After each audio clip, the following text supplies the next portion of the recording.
தலனாலே 7 தான். 7 நாளே தல ஃபார் எ ரீசன் தான். ஆனா இப்போ இணையத்தையே ஒரு வீடியோ உலுக்கி எடுத்துட்டு இருக்கு.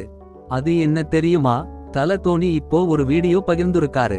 அதுல தன்னோட ஃபேவரைட் 7ஆம் நம்பர் ஜெர்சியை கழட்டிட்டு நம்பர் 8 இருக்குற ஜெர்சியை மாட்டுறாரு. கூடவே 7 எனக்கு ரொம்ப ஸ்பெஷல் தான். ஆனா இப்போ நான் 8க்கு மாறுறேன். அதுக்கான காரணம் சீக்கிரம் தெரியும். ஒரு குண்டை தூக்கி போட்டிருக்காரு. நமக்கு தெரியும் தோனியோட பிறந்த தேதி ஜூலை 7. அதனால தான் அந்த 7ஆம் நம்பர் அவரோட உணர்வோட கலந்த ஒண்ணா இருந்துச்சு. சச்சினோட 10ஆம் நம்பருக்கு அப்புறம் பிசிசிஐ கௌரவப்படுத்தி ஓய்வு கொடுத்த இரண்டாவது ஜெர்சி எண் இந்த 7 தான். சர்வதேச கிரிக்கெட்ல இந்த நம்பர் ரிட்டையர் ஆனாலும் சிஎஸ்கே டீமுக்காக தோனி 7ஆம் நம்பர்ல தான் விளையாடிட்டு வராரு. இப்போ திடீர்னு 8க்கு மாறுறதா சொன்னது ரசிகர்களிடையே பெரிய விவாதத்தையே கிளப்பிருக்கு. நிஜமாவே தல தோனி இந்த ஐபிஎல்ல 8ஆம் நம்பர்ல தான் களமிறங்குவாரா? இல்ல இது ஏதாச்சும் விளம்பரத்துக்கான ப்ரோமோவா? இதோட ரகசியம் சீக்கிரம் உடையும். நீங்க என்ன நினைக்கிறீங்க? தோனிக்கு 7 செட் ஆகுமா இல்ல 8 செட் ஆகுமா? கமெண்ட்ல சொல்லுங்க.